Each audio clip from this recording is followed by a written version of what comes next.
Elles sont chefs d'entreprise, artistes, sportives de haut niveau, actrices, militantes, influenceuses ou youtubeuses, réalisatrices, productrices, politiciennes, journalistes ou écrivaines. Et elles se confient dans ce podcast. Confidentiel met en lumière le parcours de ces femmes extraordinaires, souvent éclipsées dans les récits médiatiques. Mais de toute façon, tu sais que c'est confidentiel. Combien existe-t-il d'homicides qui auraient été classés en légitime défense ou autre, s'il n'y avait pas eu de vidéos remettant en cause les versions policières? On peut reprendre l'affaire Naël, Michel Zecler, Cédric Chouviat, Wanis et bien d'autres. Est-ce qu'une parole pèse plus sur la balance qu'une autre? Sans ces images volées, on se demande bien comment auraient terminé ces affaires. Je vous invite à découvrir ce parcours hors norme, l'histoire de l'amour éternel d'un frère et d'une sœur. Amal Bentounsi, ou Quand résistance rime avec résilience. Merci Amal d'être passé nous voir. Je sais que tu prépares activement une mobilisation qui aura lieu le 21 avril. Oui. On va en parler de toute façon. Donc c'est gentil d'avoir pris le temps de faire un crochet par chez nous parce que je sais que tu es hyper speed à droite, à gauche. Alors moi j'aimerais savoir comment tu vas. Bah écoute, ça va plutôt bien, mis à part le stress de la mobilisation qu'il va y avoir le 21 avril. Donc la marche contre le racisme, l'islamophobie et pour la protection de tous les enfants.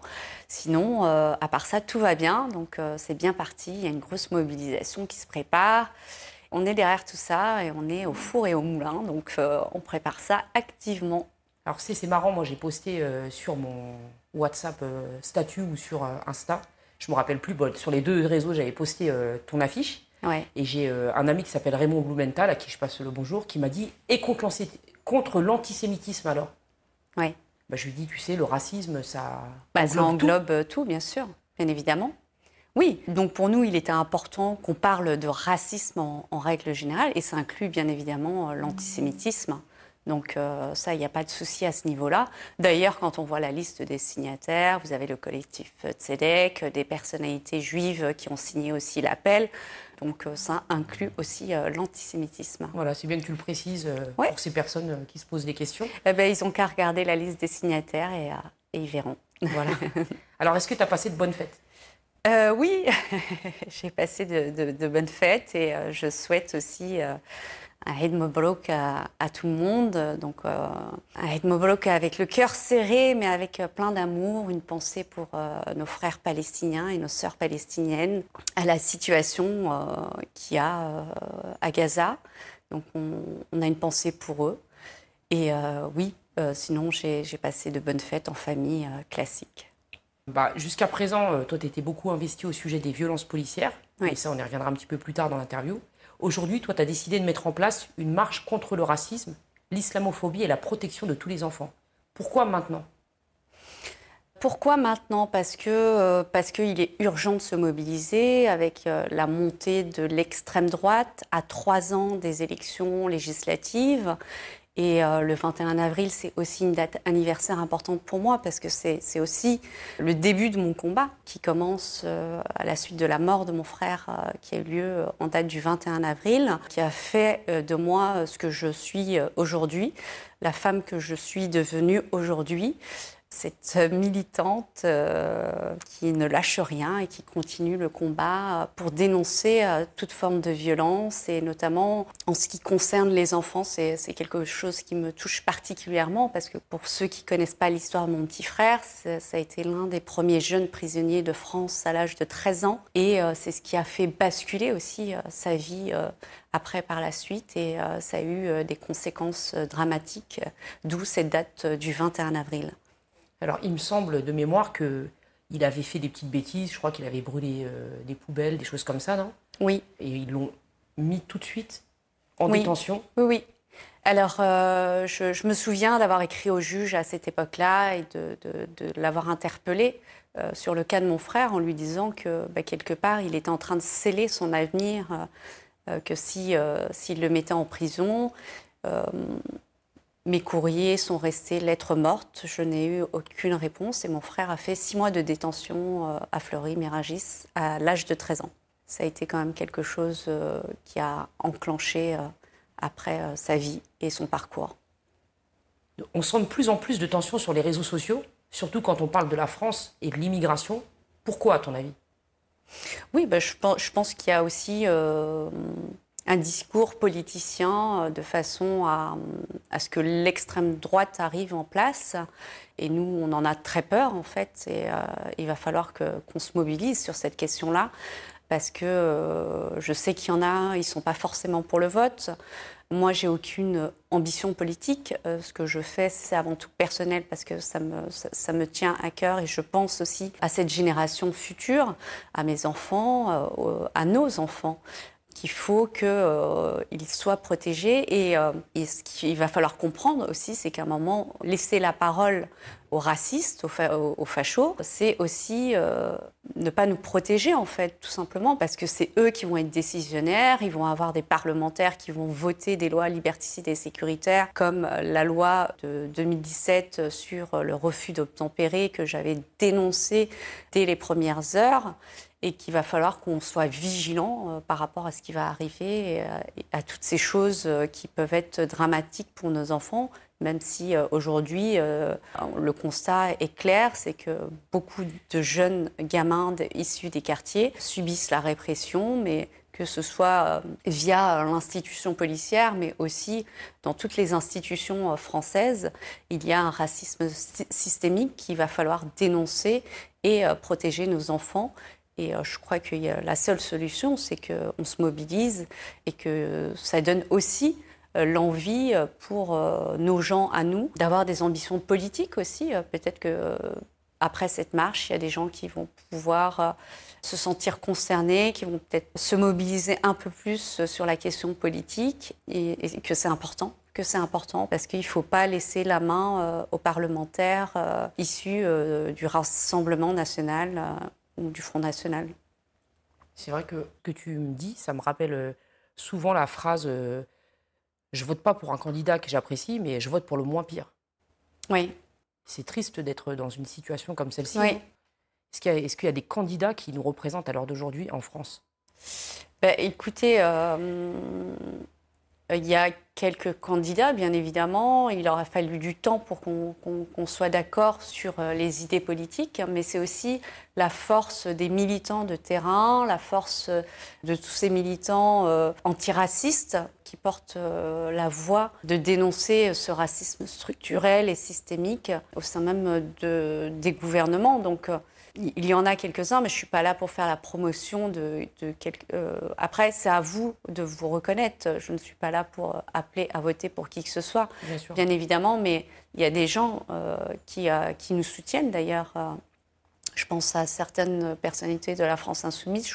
Il me semble que la France Insoumise aussi a été signataire de cette marche et que ces gens-là, il va falloir qu'ils fassent avec nous, en fait, et pas en parallèle ou en étant à côté. C'est-à-dire que notre parole, elle doit compter aussi et que s'il y a des gens de chez nous qui peuvent aussi faire partie de ces partis politiques, qu'on ne les écarte pas et qui doivent être entendus et accompagnés dans ce sens.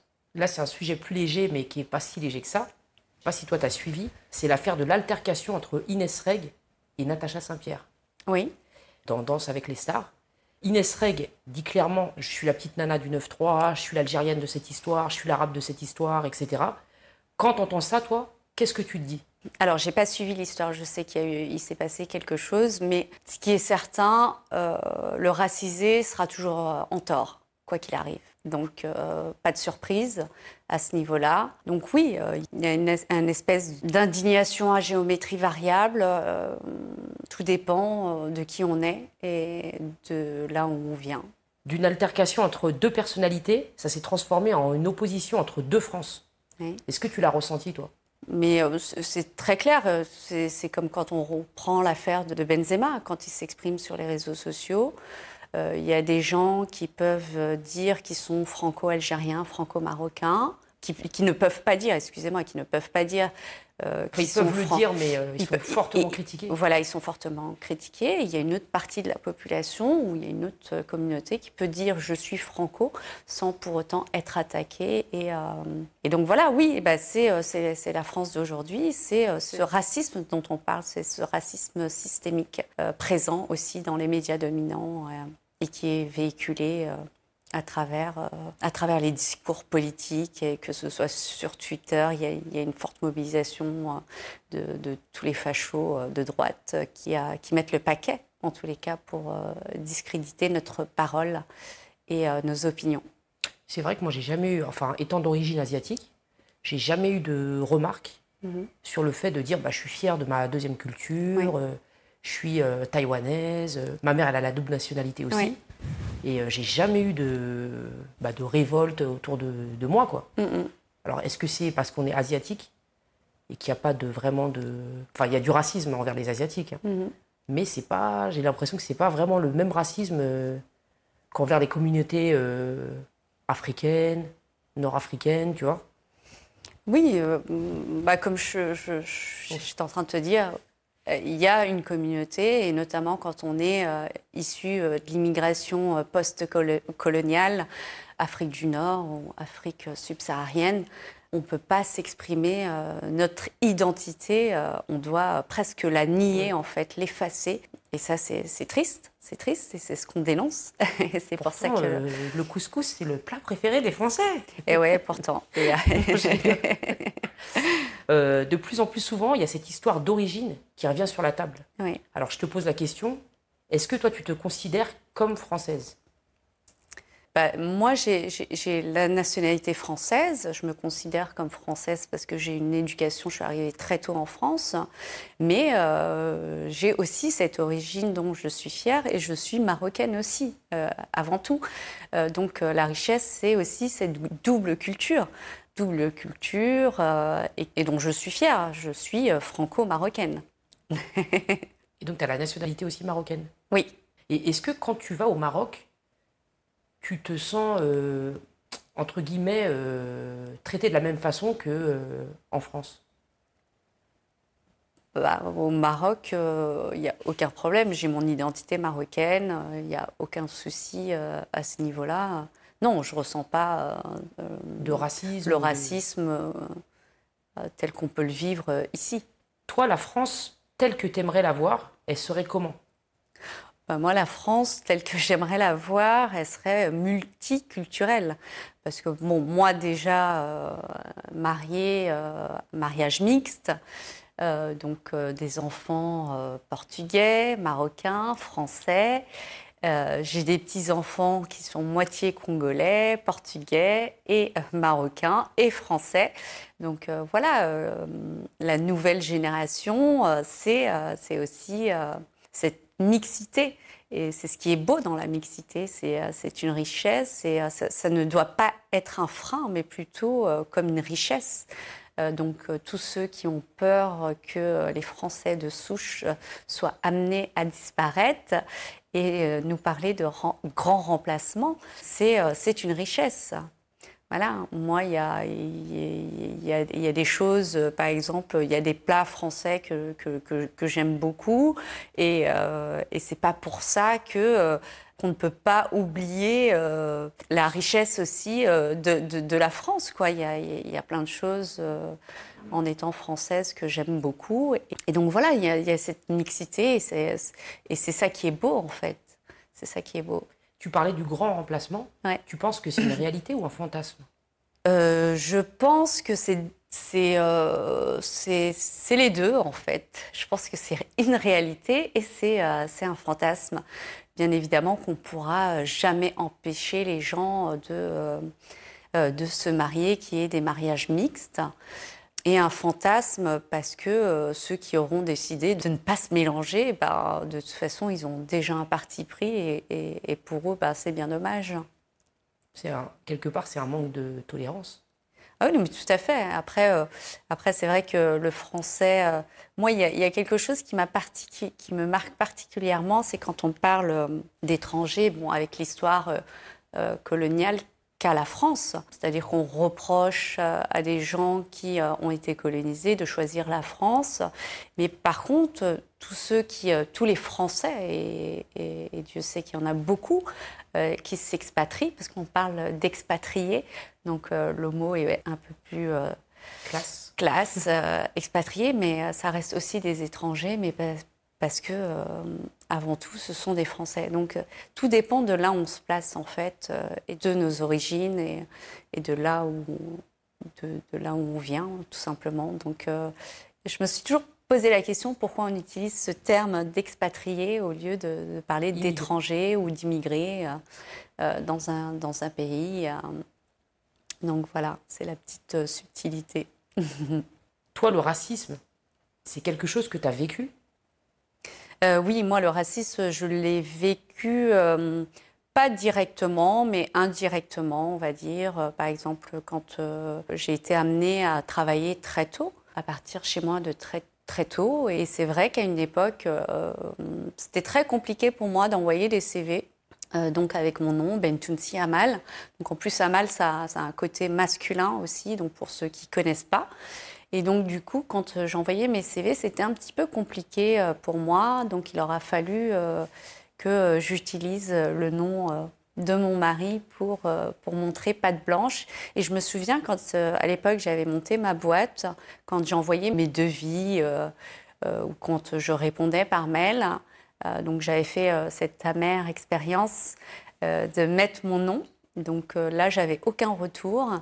Et dès que je transformais mon nom avec le petit côté portugais, donc c'était tout de suite, j'avais les réponses de mes mails ou des commandes que je pouvais envoyer à ce moment-là. Et quand ces personnes, après être rencontrées, il y avait un problème ou pas de problème ? C'était assez drôle leur réaction parce que tu as aussi ce côté, tu sais, quand les gens utilisent ce terme-là, ce terme que je déteste, c'est la beurette de service.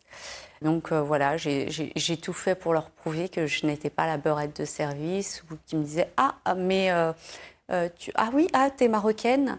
Ah, mais tu fais pas du tout marocaine, en fait, t'as pas les cheveux bouclés. » Et donc oui, c'était assez drôle, mais bon, après ça se passait plus ou moins bien, ouais. Oui, parce qu'après, c'est les compétences. Oui, si voilà. tu bosses bien, bon. Voilà. Après, c'est peut-être des a priori que, justement, c'est des a priori. Il a. y a beaucoup d'a priori. Et donc, après, quand on est amené à parler avec la personne ou le client, donc c'était beaucoup plus facile. Et donc, après, pour certains, peut-être il y avait un blocage et donc ils ne poursuivaient pas. Ou pour d'autres, c'était un peu un grand étonnement et se dire « Ah, bah ouais, mais ok, il y a aussi des gens compétents. » Elle est pas mal, celle-là. Ouais. Est-ce que tu parles avec tes enfants ou tes petits-enfants de ce type de sujet ? Alors, mes enfants, ils le vivent au quotidien. Parce que moi, au quotidien, c'est mon leitmotiv. C'est ma vie au quotidien. Donc, mes enfants sont au courant de tout ce qui se passe. On aborde tous ces sujets-là. Ils se sentent concernés parce que j'ai mon fils Samine, par exemple, et Madi, qui ont 8 ans et 10 ans, qui sont tontons de petits métis. Donc, du coup, oui, on l'aborde au quotidien. En plus, ils sont fans de foot, ils pratiquent le foot aussi. Et on sait que depuis pas mal d'années, il y a ces cris de singes pendant des matchs. Et notamment ce qui s'est passé dernièrement avec Vinicius. Donc, c'est quelque chose, oui, qui les touche particulièrement parce qu'ils ne comprennent pas. Donc, on aborde assez facilement le sujet. Et donc, je les mets en garde aussi sur certaines choses, sur notamment les moqueries. Voilà, on ne peut pas se moquer des gens parce qu'ils sont telle ou telle personne, soit elle est grosse, ou soit elle est noire, ou soit... Donc, c'est aussi ça... Tout part de là aussi, c'est l'éducation. Ouais. Donc, parce que c'est assez facile de se laisser entraîner, et surtout en classe. Donc, on aborde aussi le sujet de la la discrimination, mais aussi le sujet du harcèlement aussi, qui pour moi est important aussi parce que les enfants entre eux, c'est compliqué. Donc du coup, il faut aussi leur parler de ça. Parce que sur de la rigolade, on peut toucher la sensibilité des uns et des autres et tout le monde n'est pas prêt à accepter la critique et surtout quand on en souffre. Donc du coup, oui, c'est des sujets que j'aborde assez régulièrement avec mes enfants et c'est important. Ouais, c'est hyper important. Ouais. Tu sais, c'est marrant parce que tu me parles de foot Ouais. et du racisme dans le foot. C'est vrai, il y a, souvent on entend les imitations de singes ou... Il y a beaucoup de polémiques aussi autour de... Il y a trop de noirs dans l'équipe de France, toutes ces conneries-là. Ouais. Et là, dernièrement, j'ai vu les premiers épisodes d'une série qui s'appelle La Fièvre, qui parle de racisme dans le foot et de communication de crise, etc. Mais c'est inversé. Je ne sais pas si tu en as entendu parler. C'est-à-dire que là, c'est le joueur de foot qui est noir qui va dire à son entraîneur « sale toubab ». Tu vois, la dénonciation, elle est inversée, quoi. Qu'est-ce que tu en penses, toi, de... Après, là, le sujet, c'est le racisme anti-blanc. C'est ça.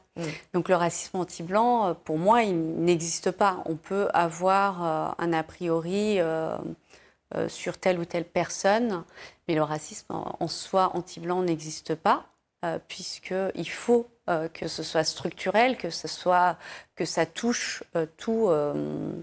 dans le quotidien de la personne. Donc, le blanc n'a pas de problème à trouver du travail. Le blanc n'a pas de problème avec son nom. Voilà, il y a plein de choses pour trouver un appartement, par exemple. Donc, on ne peut pas considérer ça comme un racisme systémique. Ça peut être un racisme individuel émis par telle ou telle personne, mais n'inversons pas les choses, en fait. Il peut y exister un racisme individuel, mais pas systémique. Il ne s'agit pas d'un racisme systémique. Et pour en revenir au foot, il y a un documentaire, moi, que j'avais vu il y a quelques années et qui m'avait touchée particulièrement. C'est un documentaire de Olivier Dacour, un ancien joueur de foot, qui s'intitulait « Je ne suis pas un singe ». Donc, et ça, c'est un excellent documentaire parce qu'Olivier Dacour va rencontrer ces gens qui sont racistes et notamment dans le foot. Et aussi, on peut percevoir aussi la douleur que ça peut provoquer chez la personne qui subit ce racisme. Ça fait des dégâts, en fait. Et il faut être prêt psychologiquement à se prendre cette vague de racisme de tout un stade pendant un match, alors que ces gens-là sont là pour jouer, pour vivre de leur passion. Et donc, on leur rappelle toujours à ce qu'ils sont, en fait, à leur couleur de peau. Et ça ne doit plus exister. En 2024, ça ne doit plus exister. J'en parlais aussi avec Michel Zecler, qui a subi aussi ce racisme à la suite de violences policières, donc, dans son studio. Dans son studio. Et c'est ce qu'il me disait. Il me disait, tu sais, quand tu es petite, essaie de t'en sortir, de partir du quartier pour avoir un avenir meilleur. Mais en fait, avec cette histoire, on lui a rappelé qu'il était noir, en fait. Et heureusement qu'il y avait les caméras. Et heureusement qu'il y avait les caméras. Et heureusement qu'il y avait les petits jeunes, parce que ça se trouve, Michel Zecler aurait pu terminer comme Amadou Koumé ou George Floyd, s'il n'y avait pas eu ces jeunes pour venir à son secours. Ouais. Et en plus, à chaque fois, très souvent en tout cas, c'est toujours la première version de la police. Oui. N'est jamais la même quand après il y a les caméras, les vidéos qui sortent. Oui. C'est tout le temps autre chose. Oui, la chance qu'il a eue, vraiment, c'est plusieurs facteurs. Donc, il y a ces jeunes qui étaient dans le studio, qui lui ont sauvé la vie, presque. Parce qu'on le sait, parce que s'il n'y avait pas eu ces jeunes, les caméras auraient été récupérées et ça aurait été la version policière qui aurait été relayée assez massivement. Et en plus, vu que la peur qu'il a eue, c'est un gros morceau, hein, Michel. Oui. Donc c'est que c'est vraiment... je sais pas, moi, il y a un truc que j'ai du mal à comprendre aussi, c'est ce racisme intracommunautaire qui s'installe peu à peu, alors que dans des quartiers, on a toujours été soudés. Ouais. On a toujours combattu côte à côte. Maintenant, tu as des Noirs ou des Maghrébins qui s'insultent sur les réseaux. Comment t'expliques ce nouveau phénomène ? Écoute, je pense qu'il y a aussi sur les réseaux sociaux, il y a aussi... On pense que ça existe que dans les films américains, mais je pense que dans les réseaux sociaux, il y a aussi des gens qui promeuvent aussi cette division. Et donc, il ne faut pas être dupe et il faut qu'on ne cède pas à ça. Il faut qu'on soit tous vraiment unis, malgré les désaccords des uns et des autres. Ça existe aussi entre Algériens et Marocains, ça existe entre Tunisiens, Algériens, Marocains. Donc, il faut vraiment qu'on soit intelligent parce que la division nous fera perdre, en fait, tout simplement. Et à côté, quand on regarde chez les racistes, chez les fachos, ils peuvent ne pas être d'accord. Mais en tous les cas, ils sont d'accord sur une chose, c'est qu'ils n'aiment pas les immigrés, ils aiment pas les musulmans, ils n'aiment pas les banlieusards, et que voilà, on est tout ça aussi en même temps. Donc on doit rester unis, forts et arrêter de nous diviser en fait, parce que la division, ça profite à ceux qui sont en face et c'est aussi l'avenir de nos enfants, de nos générations à venir. Donc on doit être assez intelligent pour éviter ce genre de clash sur les réseaux sociaux. Il y a notamment cette phrase qui a été reprise assez souvent, c'est cette histoire de frère, mais pas beau-frère. Je ne sais pas si tu as entendu déjà cette phrase. Oui, après, il y a des individualités. Il y a un racisme individuel, comme j'ai pu le dire. Et il faut aussi que nous, on travaille à ça, parce qu'il y a du racisme aussi dans la communauté maghrébine et on peut pas le cacher. Il y a du racisme au niveau de certaines communautés noires et ça, on ne doit pas le cacher, mais on doit en être conscient, mais on doit être aussi intelligent et ne pas faire d'un fait qui aurait pu se passer pour en faire une généralité. Il ne faut pas qu'on rentre dans cet engrenage médiatique par rapport à un fait d'actualité, tout simplement, et qu'on soit assez fort et intelligent pour ne pas céder à ce racisme-là aussi. Dans les médias mainstream, on voit des présentateurs ou même des présentatrices qui n'hésitent plus à rendre l'islam responsable de tous les maux de la société. Pour toi, est-ce qu'il y a une forme de racisme décomplexé qui s'est installée ? Ah oui, non, mais complètement. Complètement. Le racisme, l'islamophobie, c'est devenu tous les maux de la société, effectivement. Et d'ailleurs, on est assez étonné quand il n'y a pas dans les médias dominants, s'il n'y a pas un jour où on ne parle pas d'islam. Et ça, c'est très inquiétant parce que moi, à un moment donné, je disais attention, on doit faire attention parce que les Juifs d'hier, si on n'y prend pas garde, les Juifs d'hier peuvent devenir les musulmans d'aujourd'hui. Et il y a une très belle phrase, une très belle citation de Frantz Fanon qui dit « Tendez l'oreille, quand on parle des Juifs, c'est qu'on parle de vous. » Donc là, aujourd'hui, tendez l'oreille, quand on parle des musulmans, c'est qu'on parle de vous. Ton histoire et ton parcours t'ont poussé à faire des études de droit. Oui. Je ne sais pas comment on doit dire si... En France, est-ce qu'on a le droit d'être islamophobe ? Parce que moi, j'avais vu Julie Lescaut, c'est ça ? Oui. Celle qui joue le truc, oui. qui était passée sur un plateau télé et qui avait dit « C'est pas un délit d'être islamophobe. J'ai le droit d'être islamophobe. » Ça veut dire, islamophobe, ça veut dire avoir peur de l'islam. Et j'ai le droit d'avoir peur de l'islam. Non, l'islamophobie, c'est... Moi, la définition que j'en ai, c'est la haine du musulman. Et donc, à partir du moment où on a la haine d'une religion, c'est qu'on ne veut pas à son bien et que pour moi, c'est considéré comme un délit, tout simplement. Après, on met tout ça sous la forme de la laïcité, derrière ce grand mot qui est la laïcité. Et bien évidemment que ce n'est pas la laïcité, parce que la laïcité, qu'est-ce que ça veut dire ? Ça veut dire qu'on peut exercer sa religion et sa foi sans pour autant être pointé du doigt. Donc voilà, donc c'est ça la définition de la laïcité. Mais là, telle que la laïcité, on nous la présente, c'est une laïcité islamophobe, peut-être. Peut-être que ça pourrait être un nouveau terme. J'entendais Pascal Praud, encore il y a 2 jours, qui à 1 heure de grande écoute faisait tranquillement le lien entre délinquance et immigration. Oui. Bon, c'est pas nouveau. Hein. Toutes les sauces. Est-ce que ce sont des faits avérés ? Là, juridiquement, ça peut, il peut être poursuivi pour diffamation. Il faut juste que les gens puissent réagir, en fait. C'est-à-dire que, et ça sert à ça aussi. C'est pas anodin que le CCIE a été dissous. C'est l'association qui lutte contre l'islamophobie. CCIF. Maintenant, c'est le CCIE. Ouais. Voilà, parce que c'est Europe. Et donc maintenant, ils ne sont plus en France, ils sont en Belgique. Parce qu'il faut qu'on soit sous la coupelle du CRIF qui considère qu'eux sont plus aptes à dénoncer le racisme, l'islamophobie. Et c'est la raison pour laquelle. Et c'est aussi une forme de discrimination. C'est-à-dire qu'aujourd'hui, on n'a pas envie que ceux qui sont concernés se prennent en main, en fait. Et il faut qu'on soit toujours sous la main de gens qui sont plus aptes, entre guillemets, qui sont plus aptes à parler pour nous, au lieu que ce soit nous qui parlons de ce que nous pouvons vivre.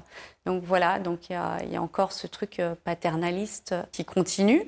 Et c'est la raison pour laquelle je pense que cette association a été dissoute et qui fait un travail formidable, qui accompagne des jeunes filles qui ont été victimes d'islamophobie, à qui on a arraché le voile, qui se sont fait agresser et dont on ne parle pas dans les médias. Ce sujet-là n'intéresse personne, en fait. Le fait est que certains musulmans, que des mosquées, là dernièrement, il y a eu un coup de feu dans une mosquée, on a tiré, donc c'est pas des sujets qui intéressent. Ce qui est intéressant pour les médias aujourd'hui, objectivement, c'est pour avoir la haine du musulman, c'est de pointer du doigt les musulmans au quotidien.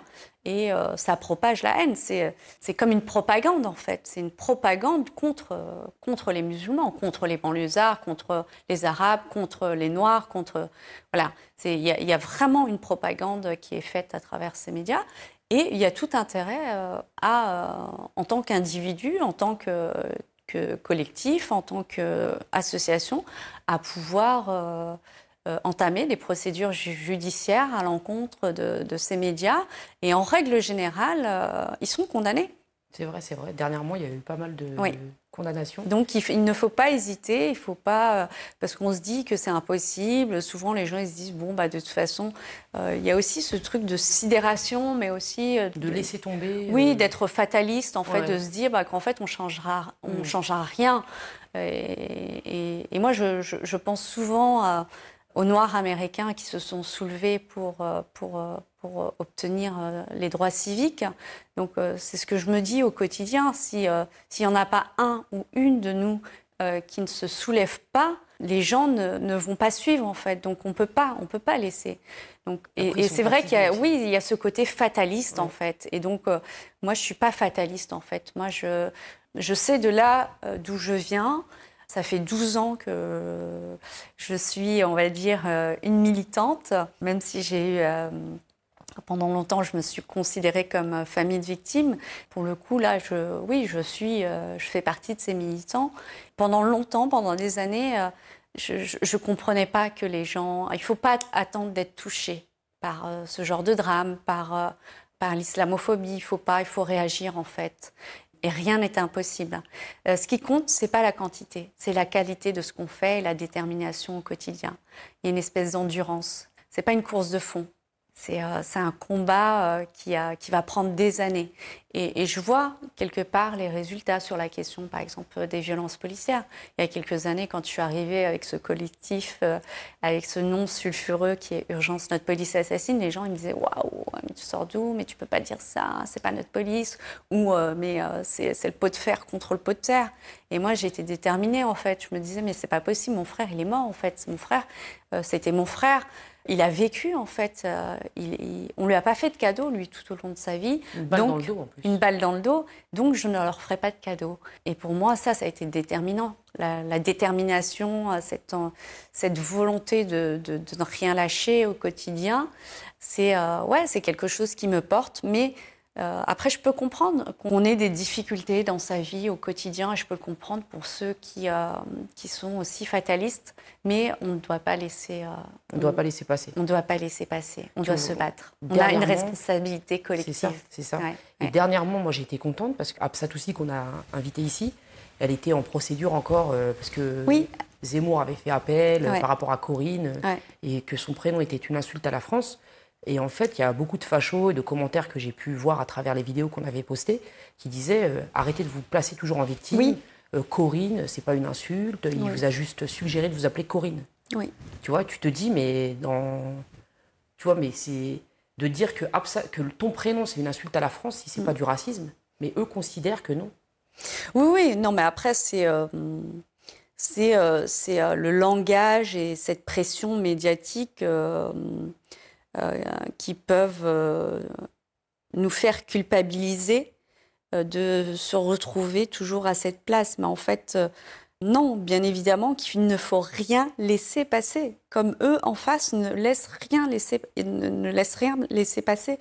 Et non, non, c'est pas de se placer en victime, c'est de se placer en tant que personne qui défend ses droits. Et il n'y a que comme ça qu'on y arrivera. C'est en ne se taisant pas. Et on ne doit pas se taire. Ça, c'est important. On doit continuer à parler et ne pas céder à ces injonctions de nous taire. Parce que ce sont des injonctions. Et c'est des injonctions qui ont un seul but, c'est de nous faire culpabiliser et de se dire que tout va bien. Peut-être que tout va bien individuellement pour certaines personnes, mais pas pour tous, en fait. Moi, dans ce combat, je ne suis pas égoïste. Je pense, même si ma situation aujourd'hui me permet de dire ce que je peux dire, mais je pense à tous ces gamins qui subissent cette violence au quotidien, à toutes ces mères de famille monoparentales qui élèvent des enfants. Je pense à tous ces gamins de quartier qui subissent le racisme au quotidien, à toutes ces sœurs voilées qui subissent l'islamophobie au quotidien, qui n'ont pas la possibilité de pouvoir trouver du travail parce que c'est compliqué, qui doivent aller à l'étranger pour pouvoir trouver du travail, même avec des diplômes qualifiés.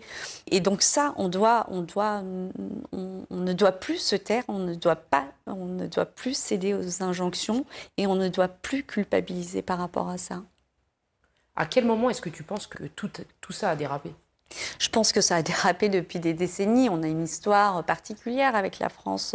Donc il y a aussi cette non-reconnaissance de la colonisation, des dégâts qu'a fait la colonisation sur certains pays, que ce soit les peuples autochtones ou que ce soit en Algérie, en Afrique du Sud. Il y a cette espèce de déni, c'est-à-dire que si l'homme blanc est passé par toutes ces terres, c'est qu'il a fait...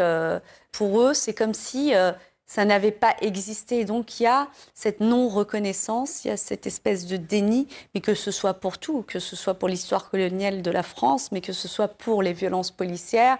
Et ça, c'est problématique. Donc, et ça dure depuis des décennies, ça dure depuis... je me souviens d'une phrase quand George Floyd est mort, une jeune fille qui s'est exprimée avec ses tripes et qui a dit partout où l'homme blanc est passé, partout, il a été barbare.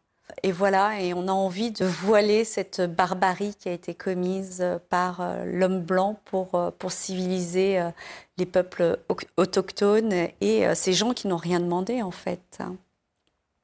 Est-ce que, comme certains, tu te dis que pour essayer d'inverser cette tendance, on devrait réguler la prise de parole sur Internet ? Ça me paraît compliqué, ça me paraît compliqué. Après, il faut qu'il y ait une volonté législative qui a envie de le faire aussi. Ce ne sera pas évident, mais parce que quelque part, ça les arrange bien, parce que c'est à des fins politiciennes aussi, d'avoir ce débat sur l'immigration, alors que des gens crèvent de faim, que la priorité des Français, c'est de pouvoir joindre les deux bouts, que quand les Gilets jaunes sont sortis dans la rue, c'est parce que il y a... sur le côté social, il y a des gens qui crèvent de faim, il y a des gens qui, même en travaillant, n'arrivent pas à joindre les deux bouts. Donc oui, quelque part, ça les conforte dans leur projet politique. Donc toi, tu as décidé le 21 avril de lancer la grande marche contre le racisme, l'islamophobie et pour la protection de tous les enfants. Ouais. Comme tu disais tout à l'heure, c'est également un 21 avril, plus précisément le 21 avril 2012, que ta vie et celle de ton frère Amine ont basculé. Oui. Qu'est-ce que cet événement a changé dans ta vie ? Bah, cet événement est devenu la femme que vous voyez aujourd'hui face à vous. Même si il y a quelques années, j'étais consciente de tout ce qui pouvait se passer, parce que le racisme, les violences policières, moi je l'ai vécu à travers l'histoire de mon frère. Voilà, ça m'a donné la force de pouvoir continuer, de me battre pour mon frère, pour l'histoire de mon frère, mais de me battre aussi pour les autres, aussi pour tous ceux qui ne sont pas entendus, écoutés et qui sont mis de côté. Et donc, pour moi, c'est comme une mission, en fait, même si parfois la charge mentale est lourde, parce que quand on a une famille, quand on a... Voilà, il y a plein de trucs à gérer et que c'est compliqué, mais je me dis que le jeu en vaut la chandelle et que quelque part, dans quelques années, quand je pourrai regarder ça, quand je serai très vieille, et je me dirai, bah, au moins, ton frère ne sera pas mort pour rien, en fait. Tu auras quand même accompli des choses. Est-ce que tu as tout de suite remis en cause les dires des policiers, ce 21 avril? Oui. Ou est-ce qu'il t'a fallu du temps pour ça? Tout de suite, ouais, ça a été, c'est bizarre. C'est comme un espèce de pressentiment que j'ai eu. Pour moi, ça a été tout de suite, ouais. Je l'ai ressenti au plus profond de moi. Tu savais qu'il y avait un... Ouais. Et c'était très compliqué. C'était très compliqué, mais bon, ouais, j'ai eu cette espèce de force qui vient, qui est viscérale, qui vient vraiment des tripes, où j'ai vraiment trouvé ce courage pour y aller, parce que face à moi, c'était pas cadeau, quoi. C'était une grosse institution que je remettais en question. Donc, mais je me rends compte du chemin parcouru, et notamment sur aujourd'hui, tel qu'on peut voir la police. Et j'ai bien eu raison de continuer et d'alerter. Voilà, je pense que je me considère aussi comme une lanceuse d'alerte, tout simplement. Et que oui, il en faut. Bah surtout qu'à l'époque, quand ça s'est passé, ça n'a pas été filmé, il n'y avait pas de témoins, etc. Ah ouais, donc c'était vraiment un combat de... Tu vois, tu avais devant toi... Ouais, je me souviens, j'ai pu faire des trucs que des fois, quand je regarde des vidéos, j'aurais même pas été capable. Je sais pas si aujourd'hui j'aurais été capable de faire ce que j'ai fait à ce moment-là. J'étais habitée, j'étais animée par une rage, mais une bonne rage, une rage de détermination, en fait. Pour combattre l'injustice. Oui, pour combattre l'injustice. Par la suite, toi, tu décides de te battre pour connaître la vérité. On dit que la vérité a un prix. Qu'est-ce que tu as dû abandonner pour pouvoir mener à bien ce combat? Alors, moi, ce que j'ai abandonné, j'ai abandonné mon travail. J'ai tout arrêté professionnellement. J'ai eu pas mal de difficultés après par la suite. Financières. Voilà, mon esprit était ailleurs, en fait, tout simplement. Et en fait, souvent, je dis pendant longtemps, j'ai été dans un espèce de tunnel noir où je trouvais juste la force de rester debout. C'était de mener ce combat, en fait. Parce que pour moi, ce combat, il était important, mais c'était aussi une façon aussi de me protéger contre ce monstre froid qui sommeillait en moi, en fait. Et je me souviens d'une phrase que j'ai dite juste après le procès, où je me suis entendue le dire dans ma tête. C'est le lendemain du procès, quand le policier a été condamné à 5 ans de sursis. Hein, donc c'est une peine... voilà, c'est une peine... mais il a été reconnu coupable. Voilà, c'est en demi-teinte, mais c'est quelque chose... c'est une victoire. C'est une victoire. C'est un espoir aussi pour d'autres familles. Et je me suis entendue dire cette phrase quand j'ai été chercher le pain à la boulangerie. C'était la première fois que j'entendais les oiseaux chanter depuis 7 ans. Parce qu'il a été condamné en 2007. Et ouais, ça a été un soulagement, ça a été une réparation aussi psychologique. Et donc, du coup, je me suis rendu compte que pendant 7 ans, je n'entendais plus les oiseaux chanter. Et ça m'a fait bizarre, en fait.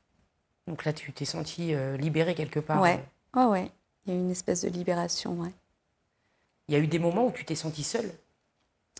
Ah oui, Oui, je me suis sentie seule pendant longtemps. Mais pareil, moi, mon truc, c'était de me dire, c'est pas la quantité qui compte, c'est la qualité de ce que tu fais, c'est ta détermination. Et même si j'étais toute seule, j'étais tellement déterminée que je savais que j'allais y arriver, en fait. Et quelque part, ce combat aussi, c'était lutter contre moi-même, contre ce monstre froid qui sommeillait en moi et qui au quotidien, me transformait en un espèce de monstre qui pouvait passer à l'acte aussi. Donc ça, c'est aussi important à dire parce que ça crée aussi des dégâts psychologiques. Et donc, ouais, pendant longtemps, silencieusement, j'aurais pu être capable du pire, je pense. En fait, tu avais vraiment de la haine. Ouais. Ouais, je pense que si le policier qui a tué mon frère n'avait pas été condamné, je pense que c'est quelque part, ça aurait été dramatique pour moi, pour la société, ça aurait été dramatique pour beaucoup. Alors, tu as tous les mecs d'Internet qui disent à chaque fois un tel est mort ou un tel est mort, parce que là, il y a beaucoup de violences, de bavures policières, qui disent bah oui, mais c'est de leur faute, ils se sont pas arrêtés. Ouais. Tu vois, voilà, pourquoi ils se sont pas arrêtés lors du contrôle? Oui. Donc, ils justifient cette mort par rapport à ce refus d'obtempérer. Qu'est-ce que tu dis, toi, face à ces arguments? J'espère pas que ça touche l'un de leurs proches un jour, voilà. Et que c'est pas anodin, en fait, que ces gamins ne s'arrêtent pas. C'est pas anodin parce que le rapport qu'ils ont avec la police, c'est discrimination, violence, insultes au quotidien. Donc, après, je peux me mettre à la place de certaines personnes qui n'ont jamais eu affaire à la police et qui se disent, en fait, tout ça, c'est un fantasme, en fait. C'est un fantasme de ceux qui veulent se faire passer pour des victimes. Malheureusement, c'est pas un fantasme. Ça, j'ai envie de leur dire, c'est pas un fantasme, c'est la réalité. Et on peut le voir dernièrement avec la vidéo de Villiers-le-Bel où tu as un jeune de 17 ans qui se prend des coups illégitimes, on va dire, parce que, pour reprendre les termes des syndicats policiers, c'est ce qu'ils utilisent quand ils nous parlent de maintien légitime pour interpeller une personne, que c'est quelque chose qui leur a enseigné. Mais là, pour le coup, en l'occurrence, dans cette vidéo que j'ai publiée la semaine dernière ou il y a 2 semaines, un gamin qui passe par là et puis qui a le profil, en fait, du jeune qu'on a pointé du doigt et qu'on prend à partie pour pouvoir le contrôler et qui était là de passage tout simplement parce qu'il y avait d'autres jeunes qui se faisaient contrôler et qui quelque part dit j'ai rien à voir en fait, je passe juste par là, et là qui se prend des coups et voilà, et ça c'est la réalité au quotidien en fait. Donc je peux comprendre qu'il y ait certaines personnes qui disent pourquoi nous ça nous arrive pas, pourquoi vous ça vous arrive pas, c'est peut-être parce que voilà, peut-être que vous avez la bonne couleur de peau, peut-être que... Ne critiquez pas quelque chose qui existe, en fait, qui est prouvé, que même la Cour européenne des droits de l'homme a reconnu, qu'il y a des enquêtes qui ont été faites à ce sujet sur la discrimination. Je voulais rebondir sur ce que tu disais par rapport à ceux qui n'ont pas forcément subi le racisme justement que les basanés, entre guillemets, je ne sais pas si on peut les appeler comme ça. Racisés, moi je dis. Les racisés, voilà. Ouais. Les basanés, moi je suis à l'ancienne. Quand il y a eu toutes les violences avec les gilets jaunes, de la part des policiers, là les gens ont commencé à se poser des questions, en général, quoi, en se disant, mais attends, il y a des mutilés, il y a des mutilés, oui c'est ça, il y a des gens à qui on a crevé les yeux. Et là, il y a eu une espèce, moi j'ai l'impression qu'il y a eu une espèce d'engouement, voilà, et d'éveil de conscience. Ah, en fait, c'est ça la police en France. En fait, ils sont pas là, ils protègent pas leur population. Là, c'est des personnes, les gilets jaunes, qui marchent de manière pacifique à travers toute la France pour revendiquer des choses. Et en fait, ils se mangent des coups, ils perdent leurs mains, ils perdent leurs yeux. Ouais, je pense que la violence... dans les mouvements sociaux, elle a toujours existé. Sauf que là, avec les réseaux sociaux, avec la médiatisation qu'il y a eu autour, bien évidemment que là, ça a pris de l'ampleur. Et que les gens ont eu conscience de ce que c'était, cette police qu'on dénonce au quotidien. Il y a des gens qui meurent, qui se font tuer, qui se font éborgner dans les quartiers pour ce qu'ils sont. Et il y en a d'autres qui perdent un œil, qui perdent un bras, qui sont mutilés ou qui sont tués pour ce qu'ils font. Et après, il y a des dommages collatéraux. Je pense à Zineb Redouane aussi. Cette maman qui a perdu la vie à la suite d'un tir de policiers pendant les mouvements des Gilets jaunes à Marseille. Alors qu'elle était chez elle tranquille. Alors qu'elle était chez elle et qu'elle n'a rien demandé à personne. Et que oui, cette prise de conscience, elle s'est faite. Malheureusement, elle s'est faite un peu tard. Parce que nous, dans les quartiers, ça fait des décennies que des gens dénoncent tout ça. Et je pense notamment au MIB qui, depuis des années, en partant de la marche de 83, qui aussi ont dénoncé ça depuis des décennies déjà. Et qu'on en est toujours à ce même point. Et de se dire, ce qu'il faut se dire, c'est ce qui est expérimenté dans les quartiers, automatiquement reviendra sur la population en règle générale. Donc il ne faut pas qu'on soit dupe. Donc ce combat-là, en fait, c'est un combat collectif. Ce n'est pas les gilets jaunes d'un côté, les gens des petits villages d'un côté et les banlieusards de l'autre. C'est tous ensemble, en fait, qu'on doit dénoncer. Parce que ce qui nous concerne, nous, aujourd'hui, en banlieue, dans les quartiers populaires, et quand on pointe du doigt, et j'en reviens à la citation de Frantz Fanon, c'est qu'on parle de vous, en fait. Et qu'automatiquement, c'est une expérimentation qui est faite. On tâte le terrain, comment les gens réagissent. Si c'est uniquement les banlieusards qui vont aller manifester, faire une petite manif, non violence policière, ça n'intéressera personne. Mais par contre, si le peuple, les banlieusards, les gilets jaunes, tout le monde s'y met et qu'on est tous ensemble dehors, là, peut-être que ça changera la donne. Et donc voilà. Et c'est aussi ce truc de division, c'est les gilets jaunes d'un côté. Non, c'est que ce qui est expérimenté sur nous viendra à vous. Parce qu'il faut savoir, l'expérimentation du flashball, il a été d'abord expérimenté dans les quartiers, dans les années 90. Donc ça, on ne peut pas le nier. Il y a des gens qui étaient éborgnés avant les gilets jaunes dans les quartiers. Et donc, bien évidemment, que maintenant, c'est utilisé dans le maintien de l'ordre. En France, un petit peu partout, quoi. En France et un petit peu partout. Et pareil pour la clé d'étranglement, pour toutes ces techniques mortifères qui sont utilisées de façon presque à mener à la mort, en fait. Parce que quand les poursuites qu'il y a, quand il y a une clé d'étranglement, je pense notamment à l'affaire de Cédric Chouviat, quand on nous dit que c'est un homicide involontaire, mais moi je me dis quand même, il faut le vouloir pour tuer un homme de ses propres mains. Il y a une technique, c'est-à-dire qu'à un moment donné, quand tu étrangles quelqu'un, même un enfant de 5 ans, on le sait en fait, qu'à un moment donné, tu étrangles une personne qui est constituée de chair et d'os. Elle va finir par mourir en fait, si tu dépasses le timing. Et c'est pour ça. Et dans les commissariats, moi, j'ai pas mal de retours de jeunes, par exemple, sur le site Urgence, ou des témoignages de familles qui nous disent moi, mon gamin, en fait, dans le commissariat, il s'amusait à compter. Et au bout de tant de temps, il le lâchait. Quand il voyait qu'il perdait connaissance, il le relâchait. Mais parce qu'ils le savent, ils savent qu'à un certain moment, ils peuvent le tuer. Donc, ils s'amusent comme si le corps de nos enfants, c'était un jeu, en fait. Ouais, comme si la vie... Petit, je sais pas si tu faisais ça. Ouais. Tu sais, quand tu te mets d'une certaine façon, là. Enfin, moi, je m'amusais avec mes frères comme ça. Tu sais, tu mets tes mains sous tes jambes et en fait, tu respires plus, tu respires tu t'évanouis. plus. Oui, ouais. Mais c'est vrai que, comme tu dis, c'est un jeu, quoi. Ben voilà, la vie de nos gamins, pour eux, c'est un jeu, en fait. Mais pour nous, la vie de nos gamins, elle compte, en fait. Donc, il est hors de question qu'on se taise et qu'on cède aux injonctions de se taire. Donc, on doit continuer à dénoncer. Et la preuve, ça peut arriver à tout le monde. Je pense à qui est mort, qui a été accompagné de son papa à la suite. Voilà, ils ont été interpellés. Ils se retrouvent dans le commissariat. Son fils meurt à côté de lui dans la cellule. Il s'agit il me semble, si je ne fais pas d'erreur, c'est Franck Lambin.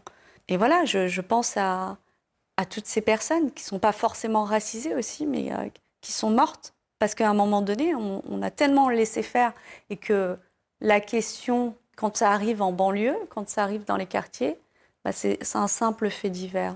Comme le mari de Karine Lévy. Oui, exactement, comme le mari de Karine Lévy. Donc, ce qui nous concerne, nous, vous concernera automatiquement un jour. Toi, on t'a très vite collé une image de militante anti-flic. Ouais. Est-ce que tu es contre la police? Bah écoute, moi, c'est compliqué de répondre à cette question. Moi, comme je dis, la réponse que je donne, parce que souvent on nous parle d'être républicain.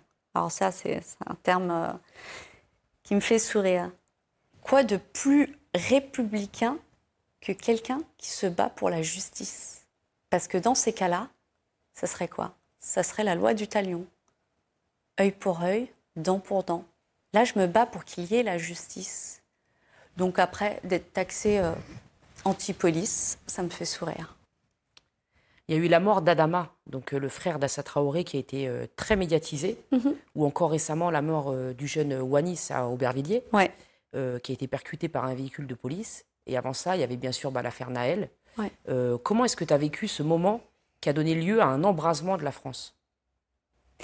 Alors moi, à chaque fois quand ça arrive, il faut le savoir, hein. Moi, je suis dans tous mes états dès que je revis la propre mort de mon frère, à chaque fois. Donc pour moi, il est nécessaire, même si je ne le fais pas tout de suite, de pouvoir rencontrer les familles, de pouvoir les conseiller, les accompagner dans la mesure du possible. Ça a été le cas dans l'affaire d'Adama Traoré, ça a été le cas dans d'autres affaires. Mais en tous les cas, ce qui est certain, c'est qu'aujourd'hui, ce dont on a besoin, et j'espère que ça pourra émerger après cette marche, c'est que plus personne ne peut nier la question des violences policières, même si c'est un terme générique que je considère qui est arrivé après les Gilets jaunes. Parce que moi, je parle de crimes policiers, même s'il y en a qui ne sont pas d'accord avec le terme. Mais à partir du moment où il y a mort d'homme, pour moi, c'est un crime. Et qu'il va falloir qu'on s'organise collectivement. Ce n'est plus aux familles, à nous, familles, seules, de mener ce combat. C'est-à-dire que tous les militants, toutes les grosses organisations, à chaque fois on se retrouve derrière un cortège pour accompagner une famille. C'est-à-dire qu'aujourd'hui, ce dont on a besoin, dont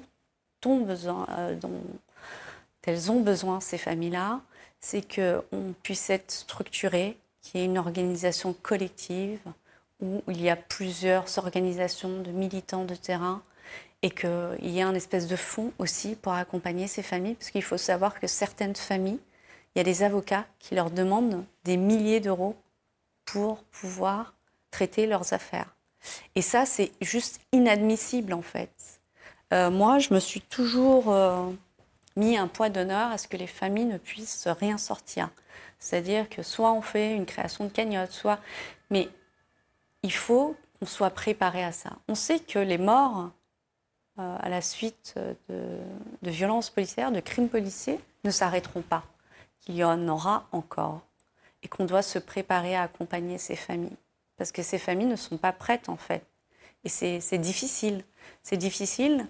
Et on se rend compte que parfois, il y a certains avocats véreux qui abandonnent ces familles, qui ne font pas le taf correctement. Et ça, c'est dramatique, parce que nous, après, on récupère ces familles-là et on doit reprendre le dossier. Vous savez, la justice, dans la justice, il y a la procédure. La procédure, c'est quelque chose de très important. Donc si les actes de procédure, si la procédure n'a pas été respectée, s'il y a des choses qui n'ont pas été faites par manquement de l'avocat, c'est problématique. Donc on doit s'organiser collectivement, à avoir un fonds de soutien pour ces familles-là. Et j'espère que tous ceux qui participent à la marche du 21 avril et à toutes ces organisations qui ont aussi un pouvoir et qu'on ne doit plus dépendre uniquement des organisations blanches, en fait, qu'on doit s'auto-organiser avec ces organisations blanches aussi, qui ont cette expérience qu'on ne met pas de côté. Mais la convergence des luttes tant attendue, elle doit se faire. Elle doit se faire. Il est urgent qu'elle se fasse sur la question du racisme, sur la question des violences policières et sur la protection des enfants, parce qu'il s'agit de nos enfants. Et il s'agit de notre société. Donc on a une responsabilité collective.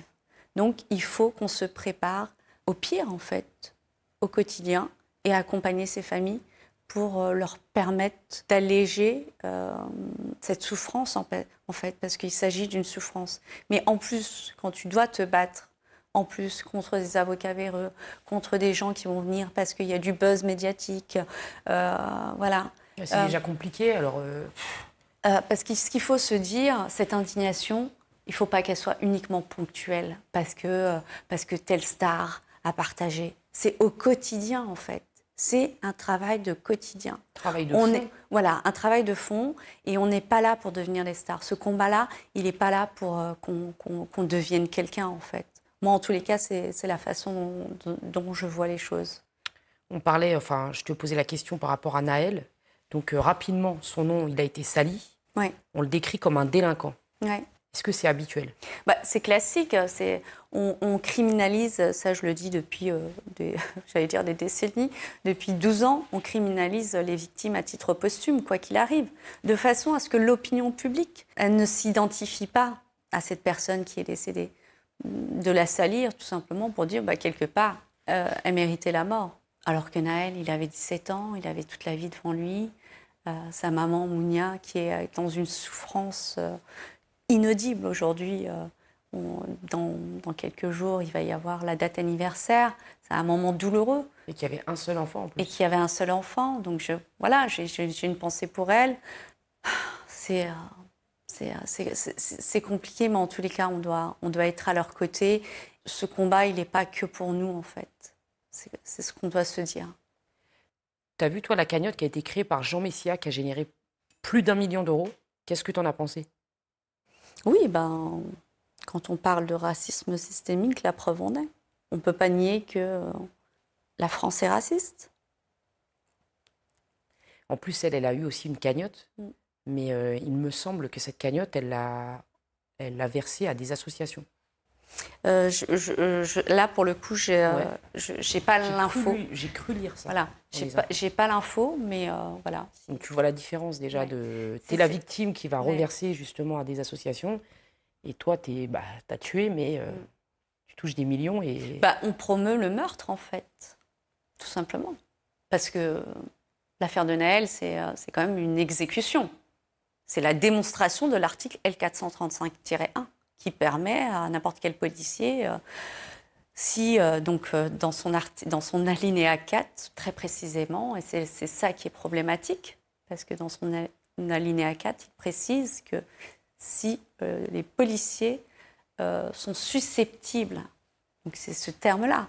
Donc c'est pour ça que certains députés de la France Insoumise ont fait une proposition de loi pour demander à abroger cette loi ou de la modifier, qui a été, c'est une loi, il faut le rappeler, qui a été votée à la suite des événements qu'il y a eu à Viry-Châtillon, et puis on sait ce que ça a donné cette histoire de Viry-Châtillon. Et puis c'est une loi qui s'est aussi inspirée de l'affaire de mon frère, en fait. Donc où les syndicats policiers ont mis la pression sur certains législateurs pour faire des propositions de loi. Parce que cette loi, c'est quoi? C'est si le policier se sent en danger, oui, il a le droit de tirer. Oui. C'est ça? C'est exactement ça. Donc, en fait, que la voiture est considérée comme une arme par destination.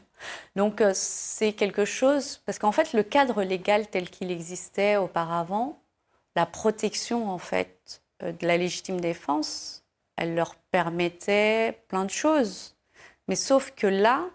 C'est-à-dire qu'il n'y a plus besoin de prouver qu'ils sont en état de légitime défense. Oui, c'est lui s'il se trouve. Moi, par exemple, j'ai face à moi, si je suis policier, j'ai quelqu'un qui met sa main dans sa poche, qui dit « je vais te tirer dessus ». Bim, je lui tire dessus, je peux lui dire « il m'a dit ça ». Voilà. Et donc j'ai le droit. Voilà.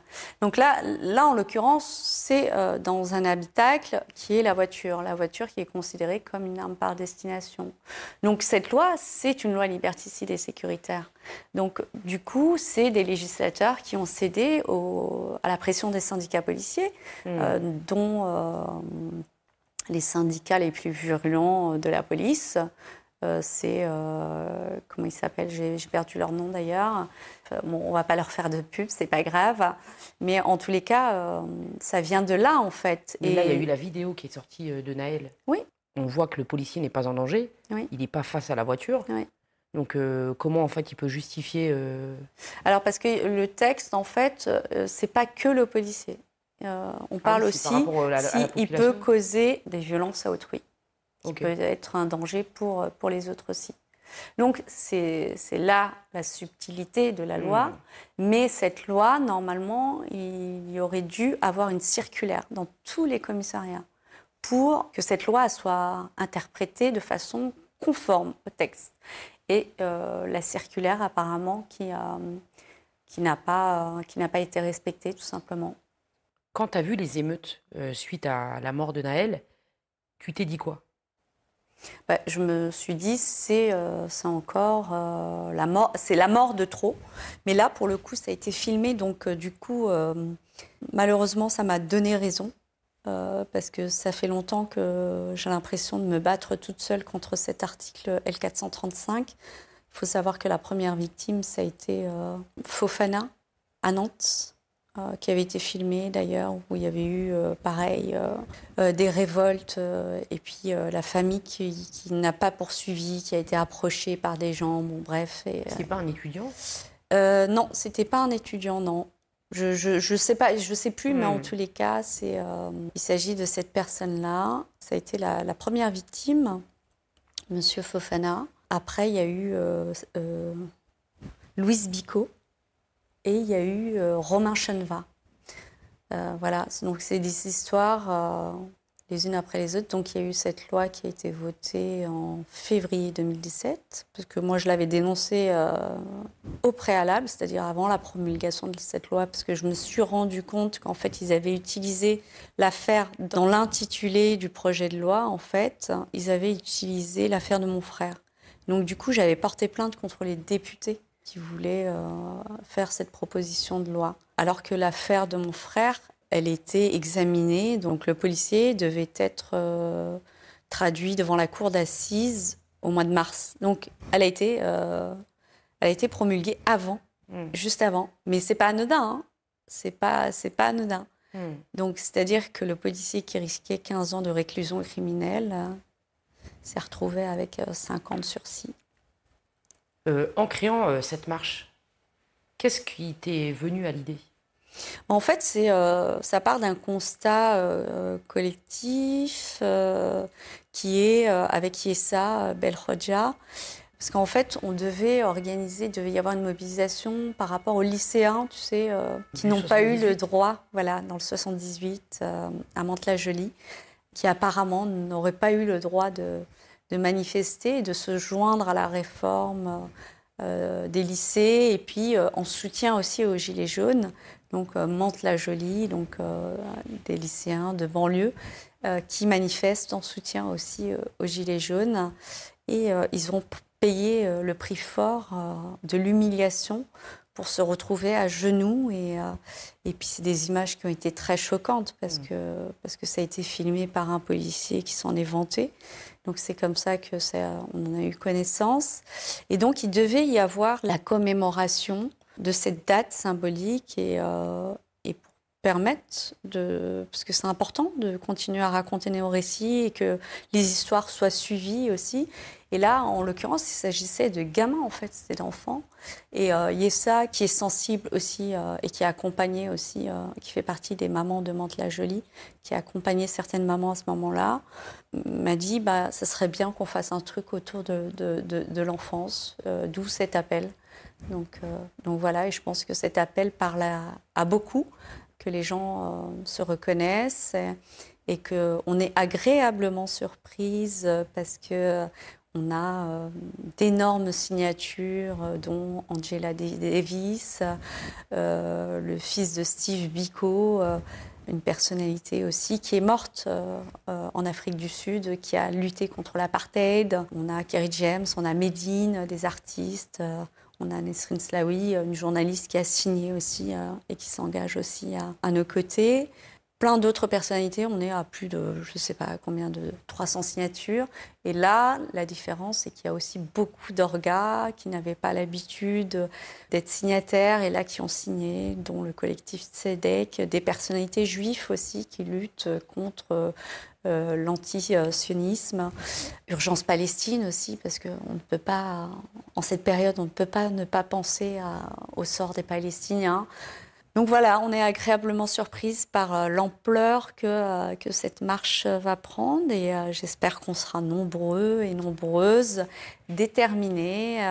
Donc on a un dress code aussi, ça va être le noir, parce que le noir, même si pour nous les musulmans, le dress code c'est le blanc, mais noir pour qu'il y ait une marée humaine noire dans les rues de Paris.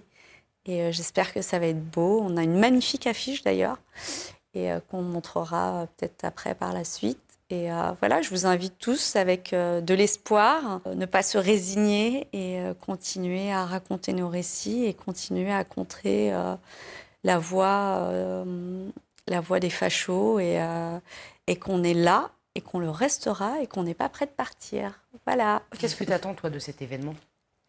J'attends qu'il y ait une espèce d'émergence, quelque chose qui sorte de grand, de beau, d'unificateur et beaucoup d'espoir. Et que les gens ne se sentent pas seuls, en fait. Tu veux le reproduire chaque année, cet événement ? Écoute, pourquoi pas ? C'est du boulot, mais pour les autres années, il faudra qu'on soit beaucoup, beaucoup plus nombreux à être dans l'organisation, parce que là, on se sent un petit peu seul. On est quelques-uns à faire le taf et c'est très compliqué. Et sachant qu'il y aura un concert aussi.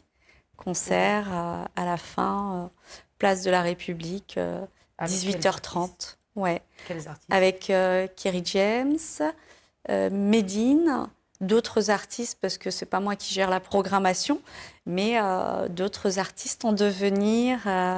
C'est bien, c'est concert gratuit. Il faut juste être habillé en noir. Voilà. Pour participer à ce... Et en plus, on fait le bien autour de nous. Voilà. Et ouais, il faut que ça soit un moment convivial, un moment parce que c'est vrai que marcher pour des causes qui sont tristes, mais on a envie que ce jour-là, il y ait beaucoup d'espoir aussi qui en ressorte et que ça soit un vrai moment de sororité, qu'il y ait beaucoup de personnes et beaucoup de gens qui ne se sentent pas seuls, en tous les cas, sur cette question-là. Il y a de plus en plus de gens qui disent les marches, les manifs, ça sert à rien. Les politiques ne prennent pas tout ça en compte. Oui. À ceux-là, tu leur dirais quoi ? Je leur dirais que non, en fait, ça sert. Et après, c'est pas à proprement dit la marche qui fera, c'est ce qui va se passer après, en fait. C'est ce qu'on aura semé. Moi, tu vois, par exemple, je rencontre des gens qui me disent, tu sais, ton parcours m'a donné l'envie de reprendre mes études, de faire ci, de faire ça. Et donc, en fait, à travers nos combats, on suscite aussi... Il y a des gens qui s'engagent. Moi, par exemple, là, aujourd'hui, je bosse avec des gens qui, avant, n'étaient pas forcément militants, qui le sont devenus, ou des gens qui sont initiés au journalisme, qui ne l'étaient pas forcément, et qui se sont spécialisés sur cette question-là, et qui ont grandi, et je trouve que c'est super. Il y a des gens qui sont devenus avocats. Donc, voilà, c'est aussi répandre, semer des graines pour que celles-ci, quand elles fleurissent, qu'il y ait quelque chose de positif et constructif en nous, pour l'ensemble de la société. Juste, j'avais une petite question. Ouais. Je sais que tu es beaucoup avec Kerry James. Mm-hmm. Il paraît qu'il y a un long métrage qui va sortir sur toi. Oui. On verra, Inch'Allah, comme on dit. Tu peux pas trop en parler ? Non, mais peut-être, ouais. Sur ton parcours ? Oui, c'est fort possible. Ok, merci beaucoup. Est-ce que tu verrais une personne, est-ce que tu as des idées de personnes, de femmes, qui pourraient s'asseoir à ta place pour parler ? Moi, je pense à... C'est quelqu'un qui est devenu une amie et je trouve que derrière ce petit bout de bonne femme se cache... cache quelque chose de grand et elle est d'une telle sensibilité. Elle s'appelle Mounia Moon, c'est une cascadeuse.